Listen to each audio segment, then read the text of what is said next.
히브리서 5장 11절에서 14절 말씀 지난 시간에 듣도록 하겠습니다. 5장 11절에서 14절 말씀입니다.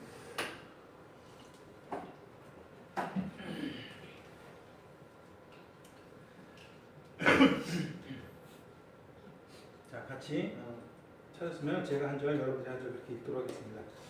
멜기세덱에 관하여는 우리가 할 말이 많나 너희가 듣는 것이 두나무로 설명하기 어려우니라. 때가 오래되었으므로 너희가 마땅히 선생이 되었을 터인데 너희가 다시 하나님의 말씀에 초보자이잖아. 누구에게도 가르침을 받아야 할 처지니 단단한 음식은 못 먹고 젖이나 먹어야 할 자가 되었도다. 이는 젖을 먹는 자마다 어린아이니 의의 말씀을 경험하지 못한 자요. 단단한 음식은 장성한 자의 것이니 그들은 지각을 사용함으로 연단을 받아 선한 것을 받는 자들이라. 나의 전부가 되어주시고 한없는 사랑으로 나를 사랑해 주셔가지고 정말 내가 주님께 해드릴 수 있는 것이 사실 무엇이 있습니까? 사실 엄밀히 따지고 보면 내가 주님께 해드릴 수 있는 건 사실 아무것도 없죠.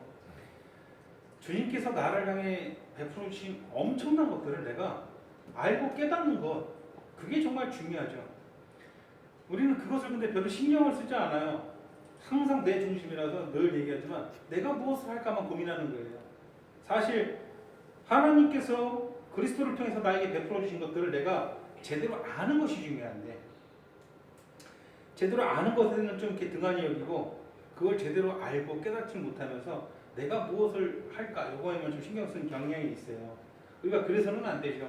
가장 중요한 건 하나님께서 나를 위해서 무엇을 해주셨는가, 예수님께서 나를 위해서 무엇을 해주셨는가, 얼마나 큰 사랑을 주셨고 내 삶이 어떻게 바뀌었고 그래서 내가 지금 어떠한 인생을 살아가고 있는가, 주님과 함께 동행하면서 그분 품 안에서 내가 그분을 가까이 느끼면서 하는 거죠.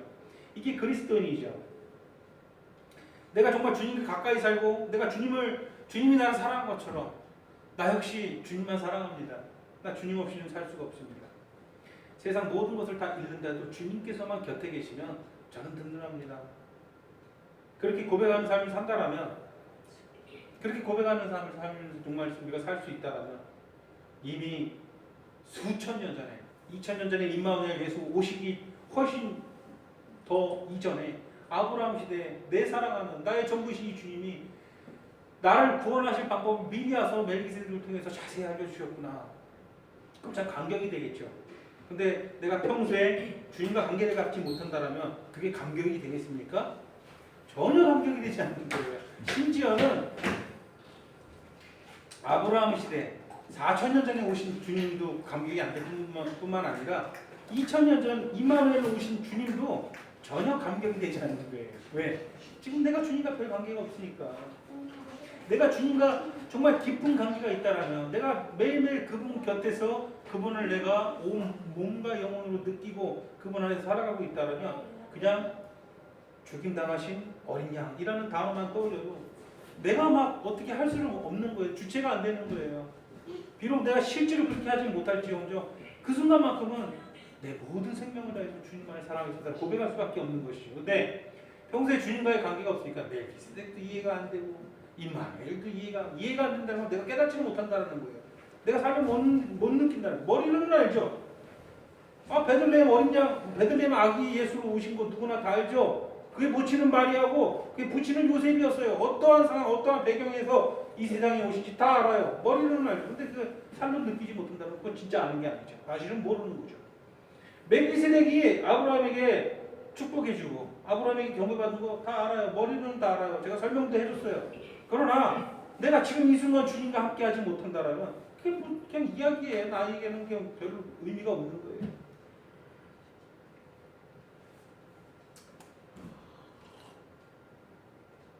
사실은 2000년 전에 이미 이 아버지께서 이미 이 땅에 미리 내려오셔서 앞으로 내가 배성진이가 내 아들이 될 것이고 내가 그를 이렇게 사랑할 거다. 미리 2000년 전에 와가지고 얘기를 했다라는 사실 지금 알게 되면 어떻겠어요? 이런 놀라운 뭐 그런 일은 없겠지만 이 주님에 대해서 그분께서 나를 향해서 어떠한 마음을 품는지 미리 다 보여주시는 하나님의 은혜에 대해서 별로 감동이 없는 것이죠. 하나님을 아는 지식이 없는 거예요. 하나님. 하나님을 아는 지식. 제가 늘 얘기하죠. 머리로 많이 한다고 하나님 아는 거 아니라고 했죠. 하나님을 아는 기본적인 토대가 있어야, 그 토대가 있어야 진정한 알미 되는 거고 진정한 지식이 되는 거죠. 하나님을 아는 지식과 하나님을 아는 알미, 여러분들의 삶에 풍성이 열매 맺기를 소원합니다. 이게 정말 중요한 것이죠. 지난 시간에도 살펴봤지만 당시에 이 히브리서 편지를 받는 그리스도인들이 큰 공경에 빠져 있었습니다. 그들이 공경에 빠진 이유는 뭐라고 했죠? 하나님에 대해서 무지했기 때문입니다. 알지는 못하는 거예요. 물론 머리로는 알았겠죠. 예수가 어디에서 태어났고 어디에서 자랐고 무슨 일을 했는지 머리로는 알았겠죠. 그런데 그것을 정말 진심으로 믿고 깨닫고 아는 알미 없는 거예요. 인격적인 알미 없는 거예요. 그들이 지식이 없는 것이죠, 사실은.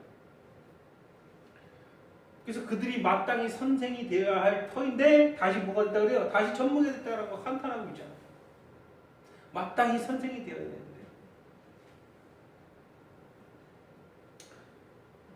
멜기세덱을 통해서 깨달을 수 있는 주 예수 그리스도에 대한 놀라운 진리들을 그들은 전혀 이해할 수 없었던 것이에요. 예수 그리스도에 대한 알미 너무나도 없었기 때문에 그분을 미리 보여준 멜기세덱을 이해하는 것은 어림없는 일이었어요. 지금 내가 주님과의 알미 없고 주님과의 관계가 없으니 멜기세덱 이해하는 것은 불가능이죠.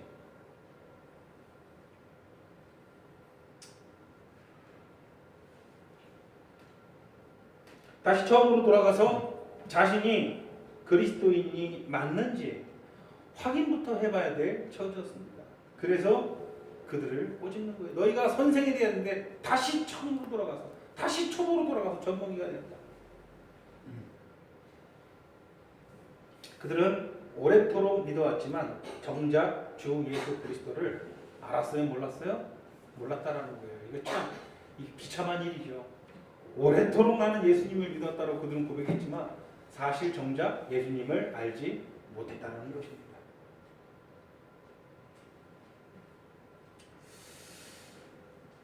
지난 시간에 우리는 그들의 이러한 처지를 함께 살펴보았습니다.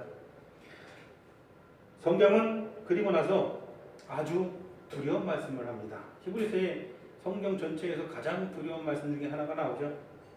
6장 4절에서 6절 같이 한번 읽어보겠습니다. 시작. 한번 빛을 받고 하늘 은사를 맛보고 성령에 참여한 바 되고 하나님의 선한 말씀과 예수의 능력을 맛보고도 타락한 자들은 다시 새롭게 하여 회개할 수 없나니 이는 그들이 하나님의 아들을 다시 십자가에 못 박아 드러내놓고 욕되게 함이라.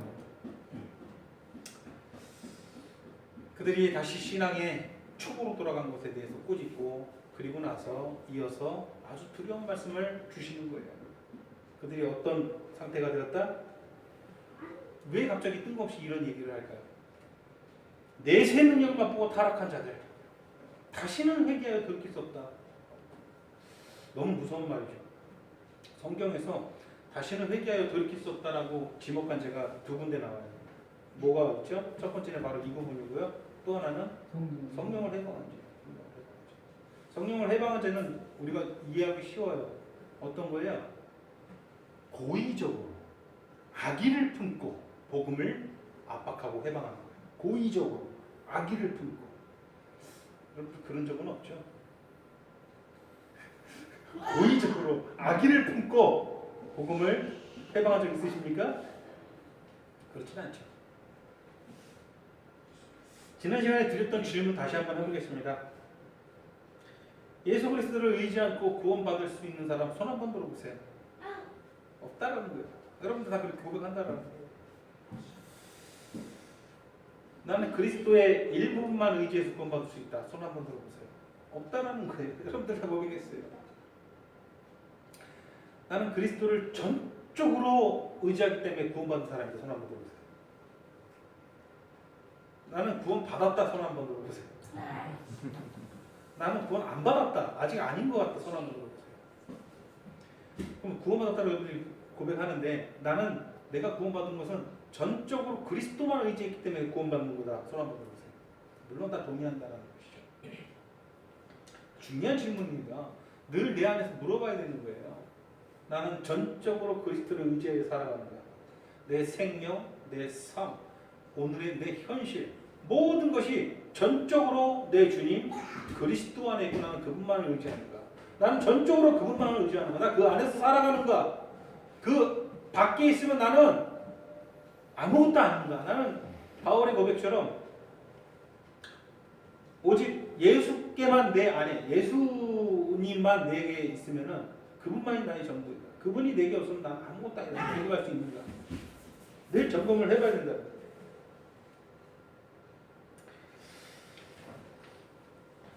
우리는 그리스도를 의지해야 되는 존재입니다. 성경은 일부만 의지하라는 게 아니라 전적으로 의지하라. 그것을 처음부터 끝까지 우리에게 강조하고 가르쳐주는 것이 성경입니다. 여러분 참으로 그리스도만 의지하는 존재입니까? 그래서 구원받았다고 확신할 수 있는 것입니까? 아멘.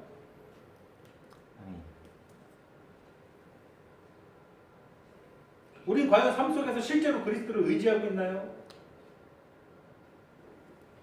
성경은 처음부터 끝까지 오직 주 예수 그리스도만 의지하되 전적으로 의지하라고 말한다는 거예요. 전적으로. 일부가 아니라. 여러분의 성실과 노력과 열정이 여러분들을 구원받게 하는 것에는 아무런 영향을 끼치는 것이 없어요. 오직 하나님의 은혜로만 구원받을 수 있습니다. 마찬가지로 여러분의 성실과 노력과 열정이 여러분들이 오늘을 살게 하는 것이 결코 아니다라는 거예요.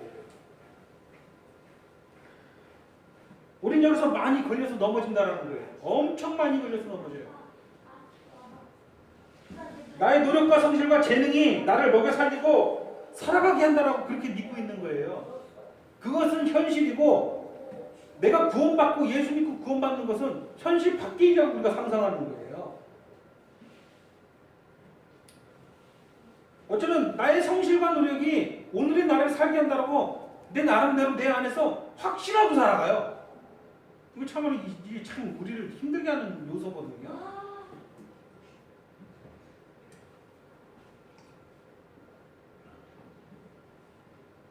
다른 말들을 잘 듣지를 않아요.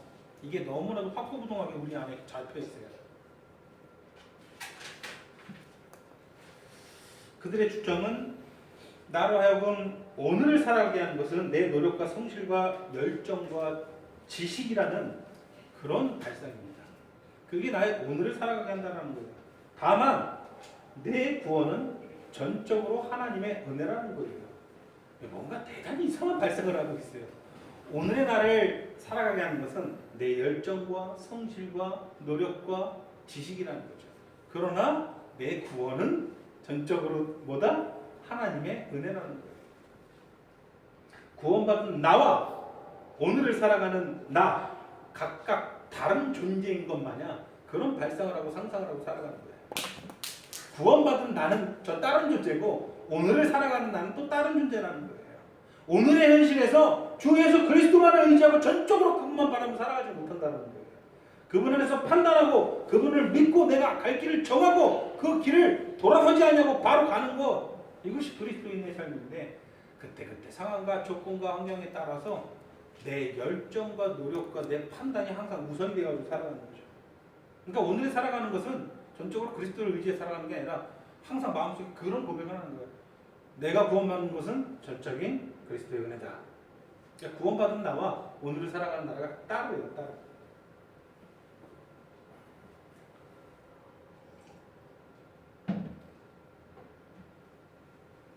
그러기 발견이 하루하루 세상과 이 세상 속에 있는 여러 가지 사상들, 그 정신을 나름 신봉하면서 살아갈 수밖에 없는 거예요.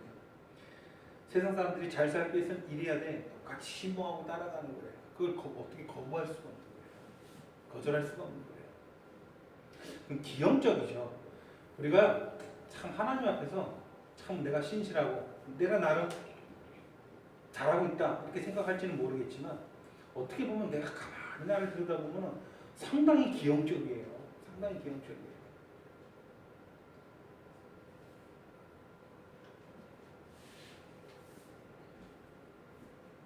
이게 심각한 자기 기만이죠.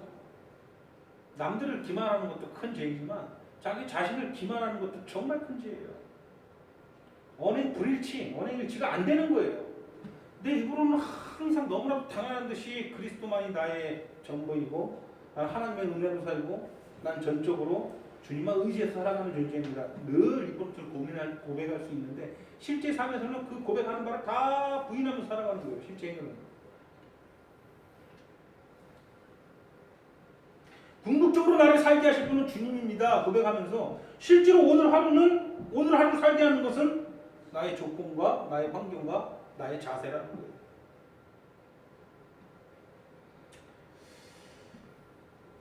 당장 직장이 사라진다면 어떻습니까? 내 직업을 잃어버려서 내가 수익이 없어진다면, 내가 당장 금전적인 피해를 입게 된다면 나는 더 이상 은혜로 버틸 수 없게 되는 거예요. 나는 더 이상 주 예수 그리스도로 버틸 수 없는 지병이 되어버리는 거예요. 내가 여러 가지 버티기 힘든 일을 당할 때마다 못 버티는 거예요. 왜? 그리스도의 은혜로 살아오지 않았기 때문에, 그리스도를 의지해서 살아오지 않았기 때문에. 내가 그리스도를 의지해서 살아간다면 어떤 일을 만나든 그리스도만 곁에 있으면 나는 버틸 수 있는 거예요. 그런데 못 버티는 거예요. 못 버틴다는 것은 뭐예요? 막 방황하는 거예요. 아둥바둥하는 거예요. 정신을 못 차리는 것이죠. 어떻게든 눈에 불을 켜고 자기가 이 방법, 해결할 방법을 세상에서 찾으려고 엄청 노력하는 거죠. 전 지금 우리가 아무런 노력도 하지 않고 아무런 열정도 내지 않고 이 세상 그냥 시간 가는 대로 때우자 이런 허무주의를 이야기하는 게 아니에요. 살아가는 기본적인 태도를 말하는 거예요. 태도.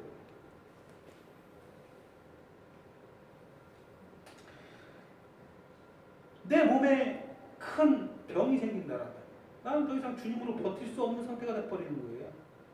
큰 병인 겁니까? 여러분들 사는 거 보면 정말 작은 질병 하나에도 꼼짝 못하는 모습들을 내가 봐요.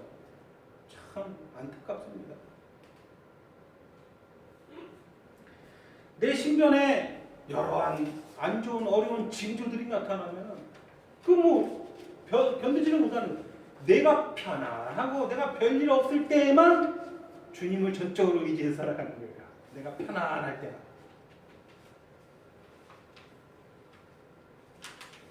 내가 편안할 때만 오직 주님을 제대로 찬양할 수 있고, 내가 편안할 때만 전적인 하나님의 은혜를 노래할 수 있는 거예요. 뭔가 삐끗 잘못되면은 정신 못 차리는 거죠. 그러지 않기 위해서는 어떻게 해야 돼요? 내가 평소에 고백하는 모든 것들이 자기 기반이 되어서는 안 된다는 거예요.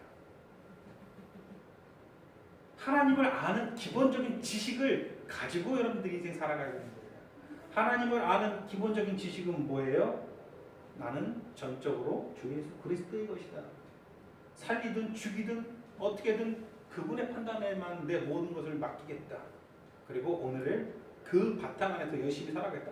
이게 하나님을 아는 지식이에요. 이 지식 위에 여러분들이 나머지 것들을 쌓아 올려서 장성하고 성장할 수 있는 거예요. 이 바탕, 하나님을 아는 이 바탕이 되지 않으면 더 이상 성장은 없는 것이죠. 작은 손실 하나에 휘청거리면서 그렇게 살아가는 어리석은 내 모습, 이제는 혹시라도 우리 안에 있다라면 그치기를 간절히 기도하면서 살아갔으면 좋겠어요. 간절히 소원하고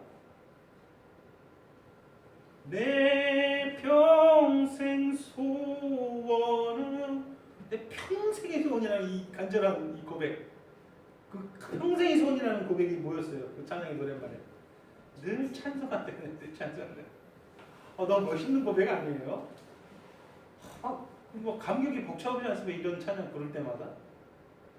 주님, 제가 그렇게 못합니다. 지금 내 삶을 통해서 반드시 진정으로 이 고백할 수 있게 인도하여 주시옵소서. 고백하는 거 찬양하면서.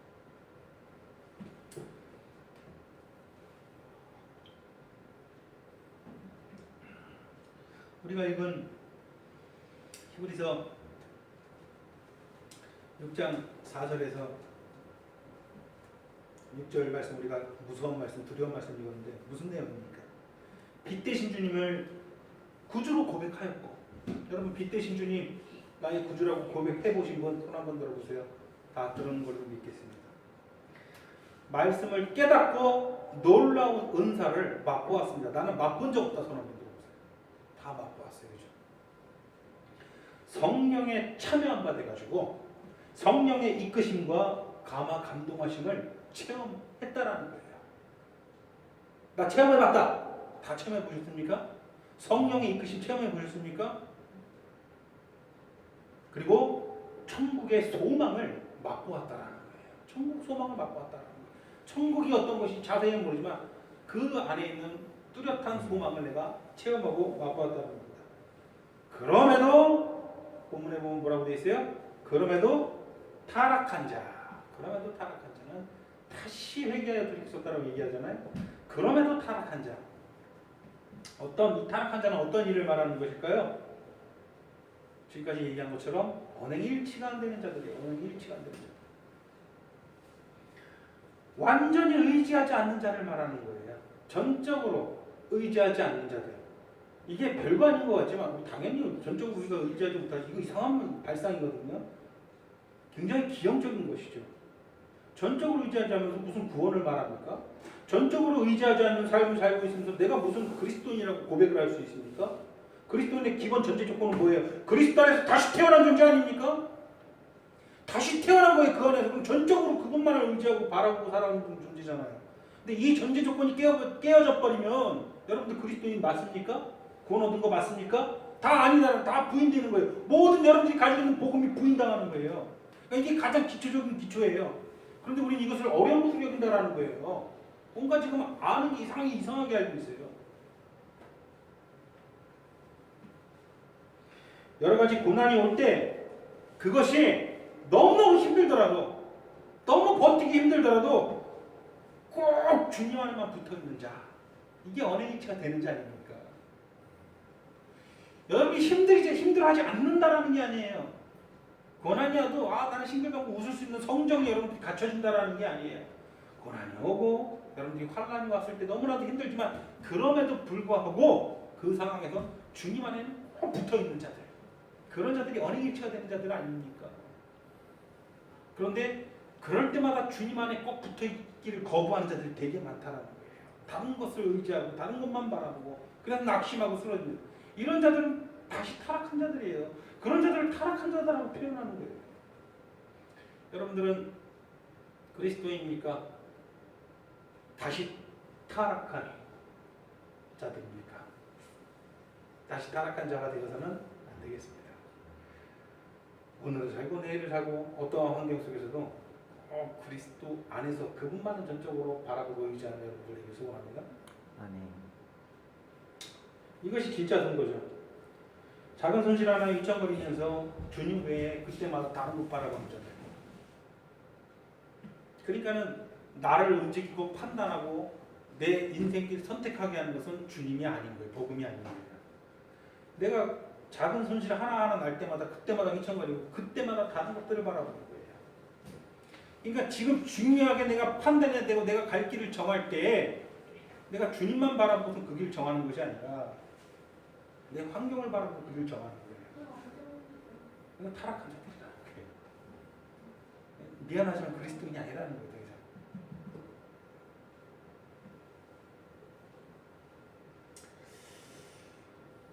코로나에 걸릴까 두려워서, 그러니까 질병 걸릴까 두려워서 영광된 몸된 교회 떠나고 그리스도를 떠난 자들, 타락한 자들이라는 거예요.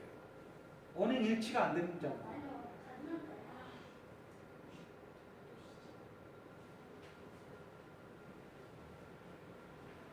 좀 거창한 이유로 떠난 것도 아니고 창피스럽게 이 코로나는 작은 질병, 뭔가 대단히 거창한 내가 정말 생명의 위협을 느껴서 주님 떠난 거라면 그것도 이해는 안 되지만 어느 정도 생각을 해볼 수 있는데 예수 믿으면 당장 오늘 죽어. 그래서 어쩔 수 없이 옛날에 무슨 신사참배 거절하다가 죽은 사람처럼 신사참배 거절하면 죽일 거야. 일본 순사들이 그랬을 때 어떤 성도들은 죽여라. 나는 절대 우상을 섬길 수 없다. 죽은 사람들이 있고 어떤 사람들은 마음은 아니지만 그 죽는 게 너무 두려워서 순간 우상에게 황제에게 천황에게 절을 하는 그런 경우도 있었다라는 거예요. 많았다라는 거예요.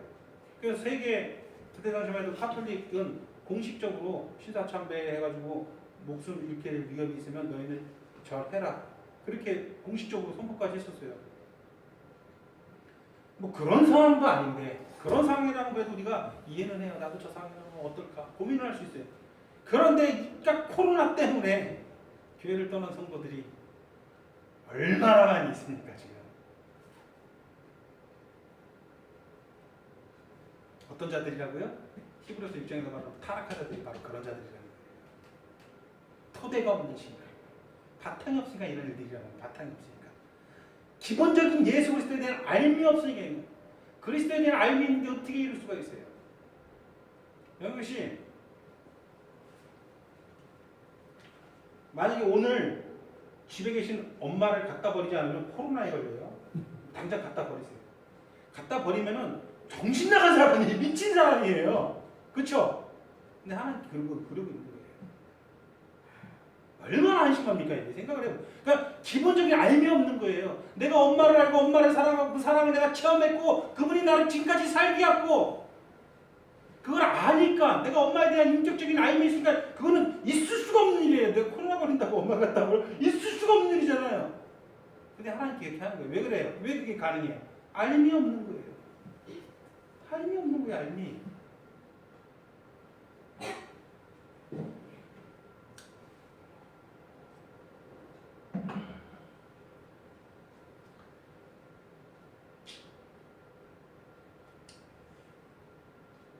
작은 질병 때문에 우리 주님을 드러내놓고 욕보인 자들이 얼마나 많습니까? 6절 보세요. 하나님의 아들을 다시 십자가에 못 박아 드러내놓고 욕되게 왜 다시 십자가에 못 박았다고 드러내고 이미 그분의 십자가로 그를 불러가지고 정말 영광의 말씀을 맛보게 해주고 천국의 소망을 맛보게 해주고 성령의 이끄심을 맛보게 해주고 다 했는데 근데 이 짓을 한다고 다시 그를 십자가에 못 박는다는 거예요. 다시 현저히 욕보이게 했다는 것이죠. 뭐 이 말에 반박할 수 있어요? 이 말씀에? 반박할 수 없다는 것이죠.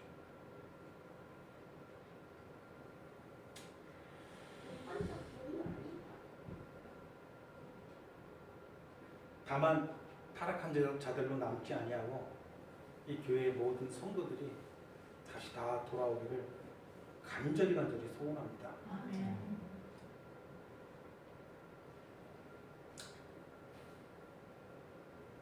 제가 청년 시절에 다른 어떤 이야기들보다 우리 청년들에게 좀 교사를 하고 그러면서 정말 강조했던 것들 중에 하나가 눈에 불을 켜고 반대를 했던 것들 중에 하나가 불신념이었어요. 불신념.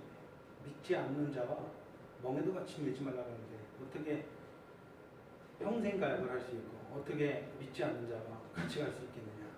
불가능하다. 그거는 있을 수가 없는 일이고 한두 명이 아니었어요.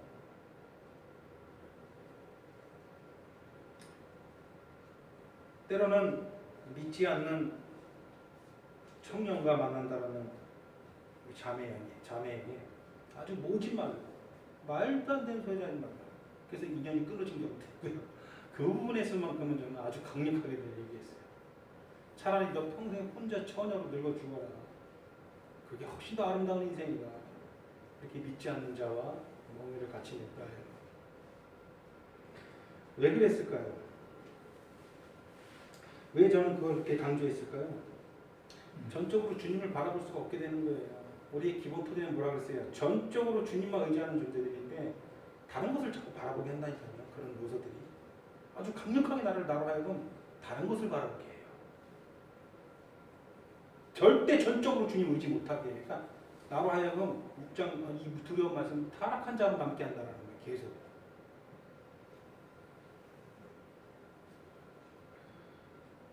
전적으로 주님을 바라볼 수 없게 된다는 거예요. 무서운 것이죠. 다시 새롭게 하여 회개할 수 없는 지경에까지 이르게 된다는 거예요. 그런 경우를 수도 없이 많이 봤습니다.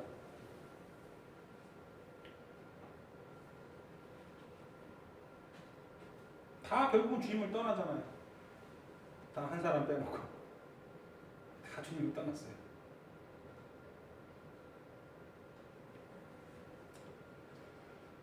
재정적인 작은 손실이 싫어서 주님 안에 거하기를 거부하는 자들도 있습니다.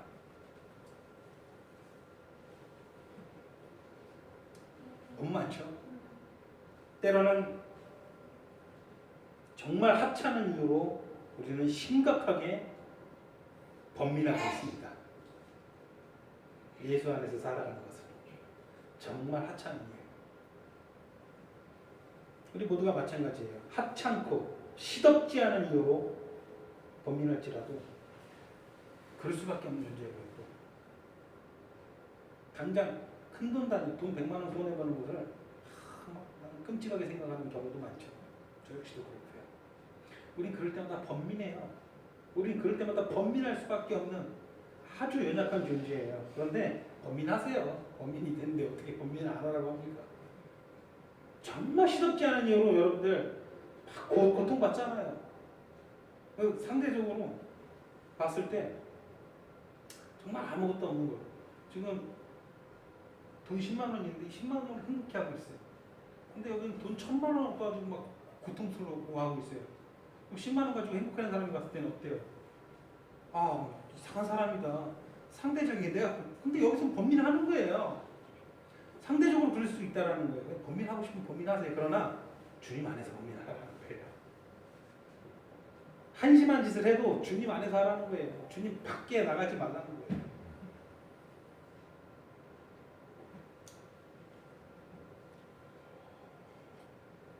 범민이 되면 범민을 하되 다른 끔찍한 생각들 하지 말고 다른 것들 바라보지 말라는 거예요. 다른 것들 바라보고 자기 갈 길 정하지 말라는 거예요. 나는 지금 이 좁은 길, 이 십자가 길로 들어섰고 돌아서지는 말라는 거예요. 거기 주저앉을 수도 있겠지만 왜 자꾸 돌아서는 거예요? 왜 자꾸 다른 길 쪽으로 내가 가는 것을 판단하고 즐겁게 그 길을 가는 거예요? 그러지 말라는 거예요.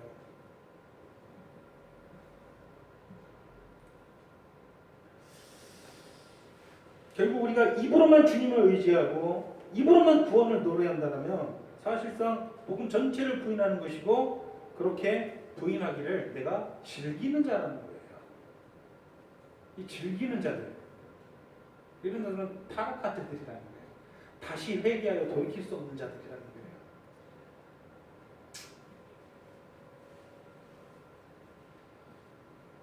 이 코로나 사람들에 따라서는 별거 아닐 수도 있고요. 또 어떤 사람들에게서는 심각한 것일 수도 있습니다. 설령 그것 때문에 너무 고통스럽다고 하더라도 이 몸된 교회 안에서 이 머리 대신 주 예수 그리스도 안에서 그런 것들을 이겨내야 되죠. 그거 당연한 것이죠. 왜 거기를 벗어나서 자기가 판단하고 옳다는 그 길로 지금 가고 있느냐 이거예요.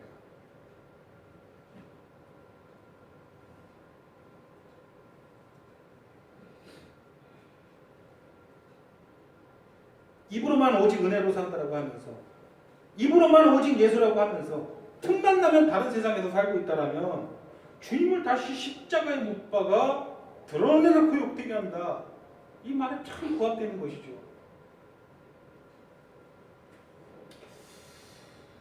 우리의 구원은 전적으로 하나님의 은혜입니다. 맞습니까? 그러면 실제로 하나님을 의지하는 삶을 사는 것이 정상입니다. 실제로 주 예수 그리스도만 의지하면서 살아가는 것이 정상입니다. 왜? 전적으로 하나님의 은혜라고 고백하니까 그 은혜로만 사는 것이라고 내가 고백하기 때문에 실제로 그렇게 사는 것이 정상입니다. 내 실제 삶은 구원받은 자의 삶으로 나아가지 않고 온갖 다른 것들만 의지하고 다른 것들만 바라보고 그렇게 살아가면서 구원에 관해서만 예수를 의지한다? 이게 얼마나 언어 도단입니까? 이런 자세 자체가 그리스도를 현저히 욕되게 하는 것이죠. 어린 아이요 지각이 없는 믿음입니다. 그렇기 때문에 우리는 오직 그리스도 안에서 내 삶과 내 생명을 발견하고 그 안에서 성장을 이루어 가야 됩니다. 그렇게 하시길 소원합니까? 에베소서 4장 13절 14절 말씀 보시면 우리가 다 하나님의 아들을 믿는 것과 아는 것에 하나가 돼요. 온전한 사람을 이루어 그리스도의 장성한 분량이 충만한 데까지 이르리니 이는 우리가 이제부터 어린아이가 되지 아니하여 사람의 속임수와 간사와 유혹에 빠져 온갖 교훈의 풍조에 밀려 유동치 않게 합니다. 여러분들 반드시 그리스도를 아는 것과 믿는 것으로 그 안에서 여러분 장성을 해요. 성장을 해 나가야 돼요. 왜? 세상 풍조에 유동치 않기에. 여러분들이 성장하지 못한다라면 날마다 세상 풍조에 유동할 수밖에 없는 거예요. 사람의 속임수와 간사에 넘어갈 수밖에 없는 거예요.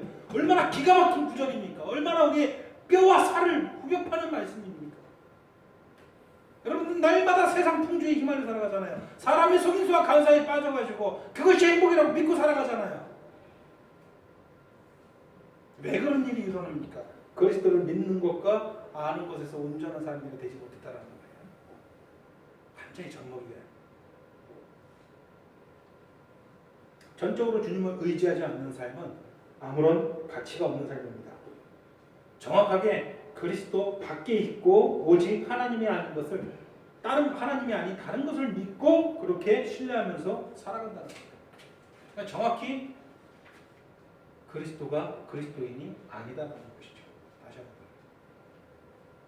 여러분이 죄를 짓지 않는다라는 게 아니에요.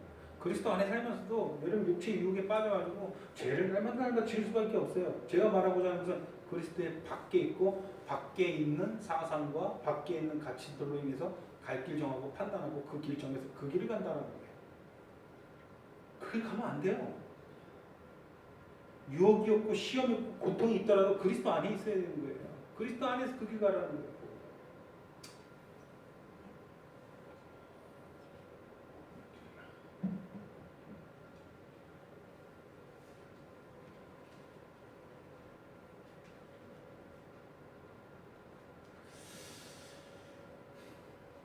끊임없이 자기 합리화시키면서 자기 자신을 하나님으로 믿는 자들이 얼마나 많습니까?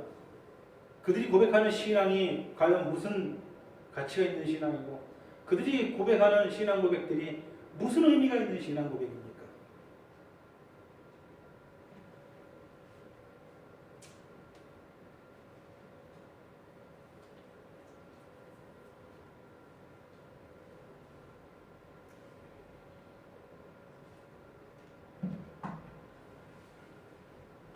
다시 한번 가장 기초적인 진리를 여러분들에게 선포합니다. 그리스도 안에서 그를 신뢰하고 의지하며 살아가는 것이 우리에게는 유일한 구원 방법입니다. 믿으십니까? 유일한 길입니다. 다른 길은 없습니다. 그리스도 밖에 있으면 잘할 수도 없고요. 발전할 수도 없습니다. 이것이 여러분들 안에 명확해지지 않는다면 어떠한 성장도 여러분들은 기대할 수 없습니다. 어떠한 성장도 이루지 못하고 사람의 속임수와 간사와 유혹에 빠져 온갖 교훈의 풍조에 밀려서 요동하게 되는 것입니다.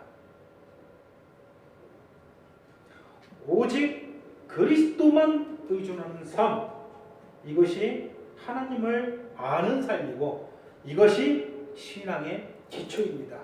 오직 그리스도만 의존하는 삶, 이것이 뭐라? 하나님을 아는 기초라는 거예요. 이 기초 위에 교리적인 지식을 쌓아가는 거예요. 그러면서 우리 장성하는 거예요. 이 기초 위에. 이 기초 없이 교리적인 암만 쌓아가는 사람 제가 너무나도 잘 알고 있어요. 이 기초 없이 교리적인 알을 막 쌓아가는 것은 하나님을 사실상 전혀 모르는 거예요. 아무것도 못 쌓았더라도 이 기초를 쌓아놓은 사람은 하나님을 아는 사람이에요. 무슨 말인지 이해가 되세요?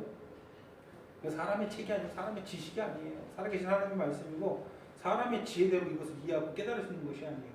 성령의 영감으로 깨닫고 우리가 이해할 수 있는 것이기 때문에 아무리 똑똑한 사람이 교리적인 지식을 쌓아올린다 하더라도 이 가장 오직 그리스도만 의존하는 삶, 이 기초, 이 알미 없는 상태에서는요 아무것도 쌓아올 수가 없는 거예요.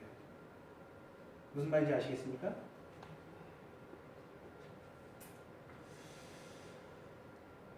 우리 주님, 우리 주 예수 그리스도를 여러분들 아십니까? 아십니까? 축복입니다. 그분 안에 있는 유일한 구원 방법은 무엇입니까? 어려운 질문 아니죠? 아주 간단합니다. 그저 그분 안에서 살아가는 것입니다. 아주 간단해요. 그저 그분 안에서 살아가는 거예요. 이것만큼 든든한 삶이 없어요. 여러분들이 인생길에서 참 험한 파도와 험한 풍파를 만났을 때 이것만큼 든든한 게 어디 있습니까? 그러나 내가 그리스도를 아는 지식 없고 내가 그분을 의존하지 못하는 그런 바탕의 지식이 없는 사람들은요, 인생의 풍파에 만나면요 정말 의존할 것이 없어져요. 의존할 것이 없어져요. 뭐 인간의 능력으로 어쩔 수 있는 것들이 뭐가 있습니까? 우리는 돈만 있으면 다 된다고 생각하면 착각을 살았는데 돈을 안 되는 것이 너무 많아요. 세상 살아가다 보면요.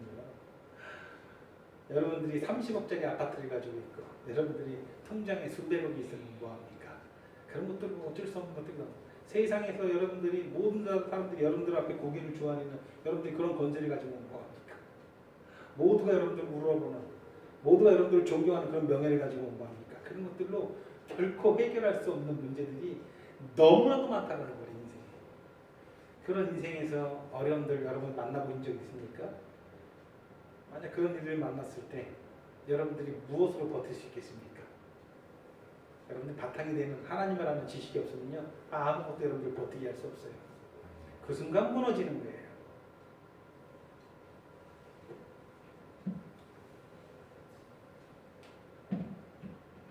아주 간단한 질문입니다. 여러분들 어떻게 그리스도를 알고 어떻게 살아갈 것입니까? 어떻게 구원받을 겁니까? 그저 그 안에서 살아가는 것입니다. 그 유일한 길을 가는 것이고 결코 그 길에서 돌아서지 않는 것입니다. 그분 안에서 살아가는 것입니다. 오늘도 그저 그분 안에서 살아가기를 소원합니다. 내가 다시 말하노니 오직 그 안에 거하라. 사도 바울의 음성을 듣기를 바랍니다.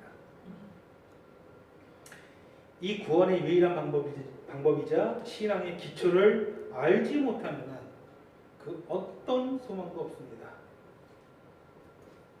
그렇게 살지 못하는 것이 곧 무지한 것입니다. 정말 무지하면서 자기가 정말 유식하다고 생각하는 사람들이 너무 많아요. 교회에서 선생질을 하고 있습니다.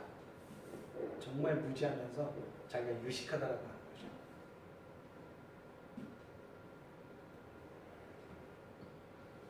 비록 실패하고 넘어지더라도 때로는 원망하더라도 오직 우리 주님 나를 위해서 모든 것을 내어주셨던 또 앞으로도 그렇게 하실 우리 주님 꼭 그분 안에만 붙어있기를 소원합니다.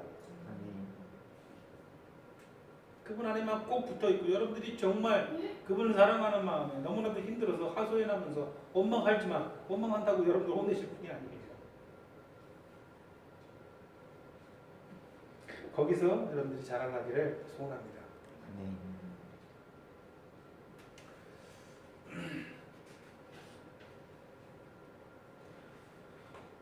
어떤 이는 자신이 연약하고 죄를 지었다는 이유로 자신의 신분 자체를 의심합니다. 이 또한 주님을 전적으로 의지하지 않는 태도입니다. 그럼 주님 의지하지 않고 무엇을 의지하는 사람이에요? 이런 사람? 자기 자신의 선한 행실을 의지하는 사람이에요. 주님을 의지하는 대신에 자기 행위에 따라 스스로 의롭다 하려는 태도입니다. 그것이 안 되니 낙심하는 거예요. 아, 나는 연약하고 나는 죄인이다. 그러면서 낙심하고 마는 거예요. 주님을 전적으로 의지한 게 아니에요. 자기 자신의 행위를 의지하는 것이죠. 비탄에 빠집니다. 자꾸 의기소침해져요. 자꾸 괴로워하는 거예요. 아, 나는 죄인이다. 나는 너무나도 연약하다. 나는 고개를 들어 주님을 뵐 낯이 없다.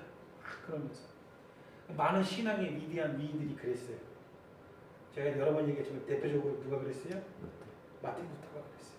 그 하나님께 올라가는 그 무슨 계단이죠? 그 높은 계단을 매일같이 무릎으로 막 기어 올라가면서 저를 좀 어떻게 이 죄인을 이 연약한 자를 구원하소서 막 그러면서 그랬어요.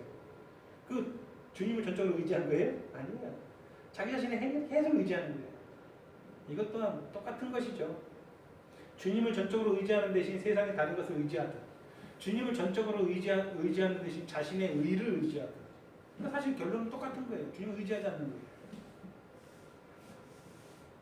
이게 참 이것도 우리를 힘들게 하는 요소 가운데 하나죠. 이런 모든 것을 떨쳐내시기 바랍니다. 내 안에 있든 내 밖에 있든 영관의 모든 부분에서 오직 전적으로 주님만 되고 그 안에 거하면서 하루하루 살아가길 소원합니다. 아멘. 이처럼 자기 자신을 의지하는 상태 또한 영적으로 똑같이 갓난아기입니다. 젖먹이에요. 주님을 의지하는 대신에 다른 것을 의지한다면 다 젖먹이라는 거예요. 오늘 본문에 의하면. 자기 행위를 의지하는 자 역시 갓난아기인 거로 혼동이나 어려움이 생기면 항상 당황하고 어쩔 줄 몰라. 이거는 시금석이에요. 아, 내가 신앙생활 잘하는 거라고 생각하는 챙기려고 하는 사람들이 있어요. 그런 사람들 어려운 일이나 혼동스러운 일들이 생기면 바로 방황해요. 왜? 어린아이가 그렇잖아요. 혼동스럽거나 어려운 일이 생기면 막 방황하잖아요. 어쩔 줄 모르잖아요. 이게 어린아이의 특징이잖아요. 똑같이 그렇게 된다니까요. 진득하니 그 상황에서 내 안에 신이 찬양 못한 거예요. 예수. 내 숨이 지금 먼 있더라도 이 찬양 강하게 하면서 미소 지을 수 있는 우리가 되면 얼마나 아름다울까요? 그렇죠?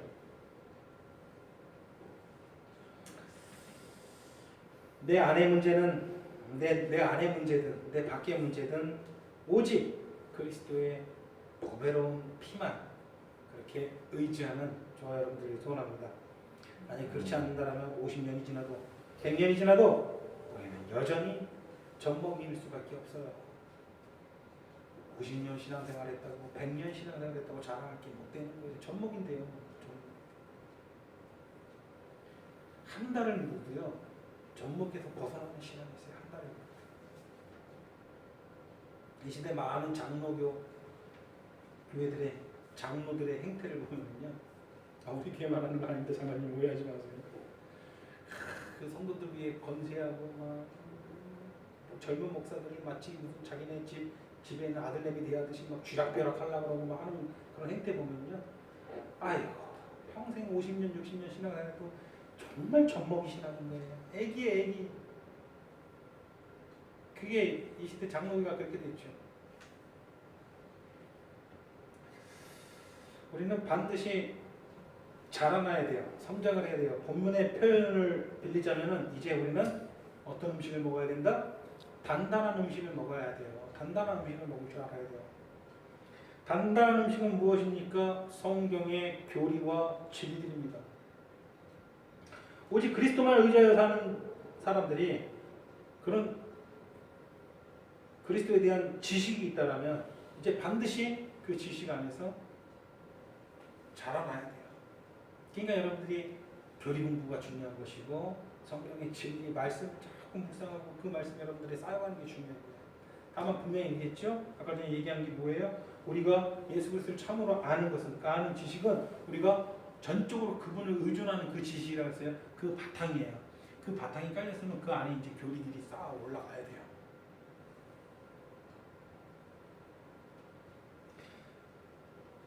베드로의 서신을 보면은 바울 서신을 가르쳐서 이렇게 말합니다.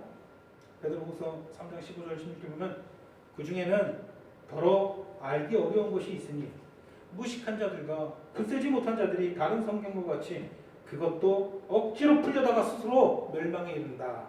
바울 서신 13개의 바울 서신을 말하는 거예요. 바울 서신에는 어려운 것이 더러는 있습니다. 인정하시나요? 교리적이기 때문에. 실제로 성경에는 이해하기 어려운 구절들이 많습니다.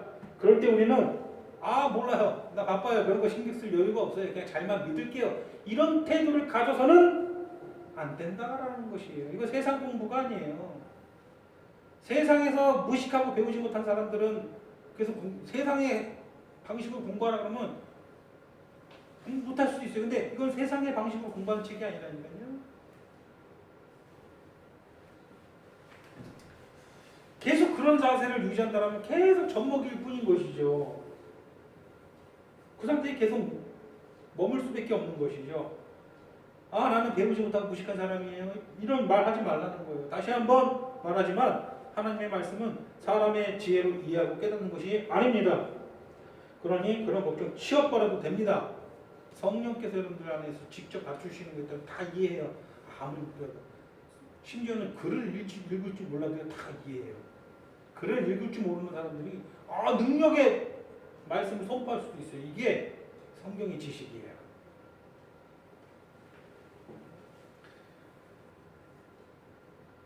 이따 식사하면서 재미로 저거 보여드릴게요. 중학교 때 생활교육부가 들어왔어요.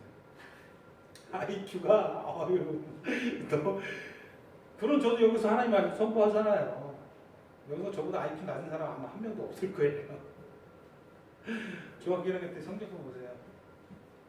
가가가가 상상을 초월합니다.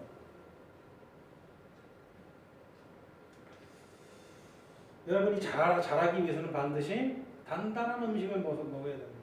인간이 태어나서 엄마 뱃속에 태어나서 젖만 먹고 못 살잖아요.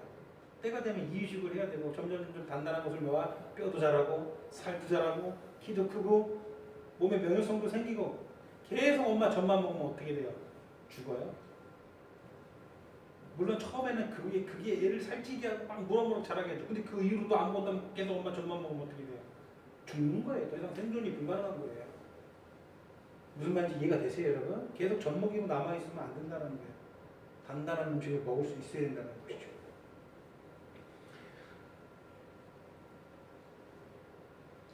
오늘 본문 5장 14절 보면 뭐라고 되어 있습니까? 단단한 음식은 장성한 자의 것이니 그들은 지각을 사용함으로 연단을 받아 선악을 분별하는 자들이다. 선악을 분별한다는 말로 더 쉽게 우리가 받으면 이치를 분간할 줄 안다는 거예요. 사리 분별을 할 줄 아는 자가 된다는 거예요. 하나님 안에서 뭐가 옳고 그른 것인지, 뭐가 참이고 뭐가 거짓인지, 어떤 길이 현명한 길이고 어떤 길이 미련한 길인지 판단이 된다는 거예요. 분별이 된다는 것이죠.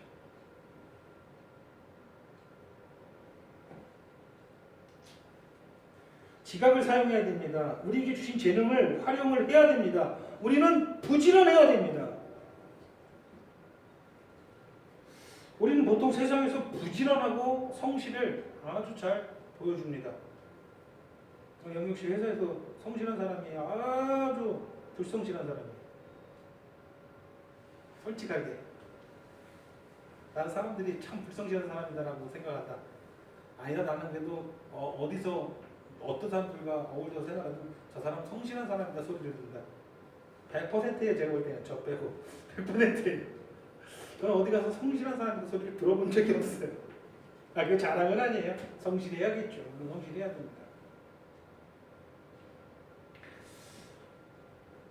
세상에서는 그런 성실을 우리가 잘 보여준다는 그런 부지런함을 잘 보여준다는 거예요. 그런데 그 훨씬 이상으로 하나님의 말씀 앞에서 여러분들이 그 말씀을 대하는 태도가 훨씬 더 부지런해야 된다는 거예요. 시간을 쏟고 마음과 열정을 쏟으라는 거예요. 부지런해야 된다는 거예요. 다른 거는 좀 덜 부지런해도 돼요. 하나님의 말씀, 하나님의 진리를 깨닫고 그래서 여러분이 천국 복음을 전파하고 내가 날마다 새롭게 끼어지는 삶을 사는 것, 이것에 있어서 부지런하길 바랍니다. 6장 11절 12절 같이 한번 공부하겠습니다. 6장 11절 12절입니다. 시작. 우리가 간절히 원하는 것은 너희 각 사람이 동일한 부지런함을 나타내어 끝까지 소망의 풍성함에 이르러 게으르지 아니하고 믿음과 오래 참음으로 말미암아 약속의 기업을 받는 자들로 본받는 자가 되게 하려 하는 것이니라. 약속들의 기업으로, 약속들을 기업으로 받은 자들을 본받는 자가 되게 하는, 여러분들 약속을 기업으로 받는 자들 되기를 원한다는 것이죠. 어떻게 해서? 여러분들이 부지런하게 해서. 우리 각 사람이 부지런히 힘쓰지 않는다라면 성장도 보응도 없습니다. 제가 다룰 건데 참된 부흥과 각성을 체험하는 여러분들이 부지런하게 해서 그런 교회 되기를 소원합니다. 그런데 말씀 마치면서 당부하고 싶은 것은 바탕이 뭐라 그랬어요? 그리스도를 전적으로 의존하죠. 이거조차 안 된다면 무슨 부흥과 각성의 성령 충만함과 이것을 우리가 어떻게 경험합니까?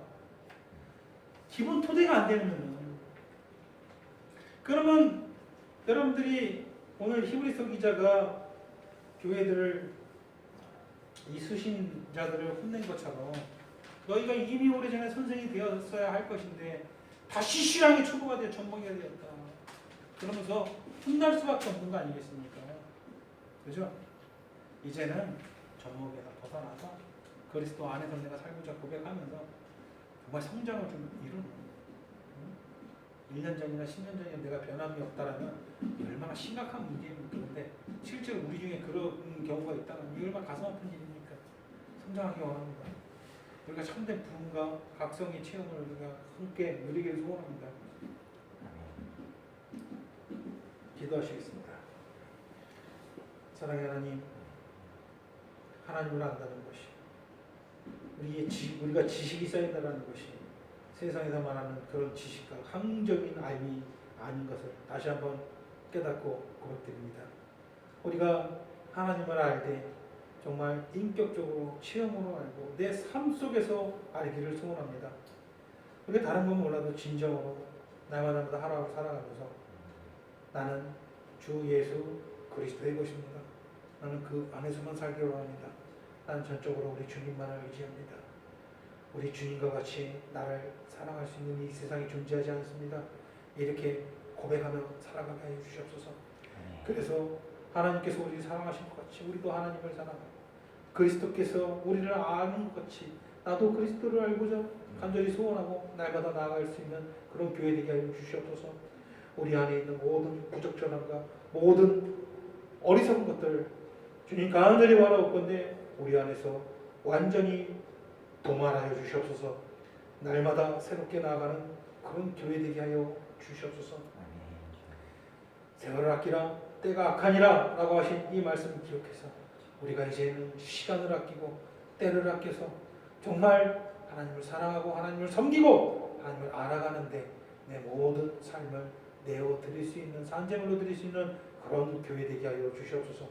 우리가 상상할 수 없는 우리가 예상할 수 없는 영적 부흥의 영광을 우리가 이 교회 안에서 체험하기를 간절히 원하오니 하나님 이 교회를 통해서 그 일을 이루어 주시옵소서.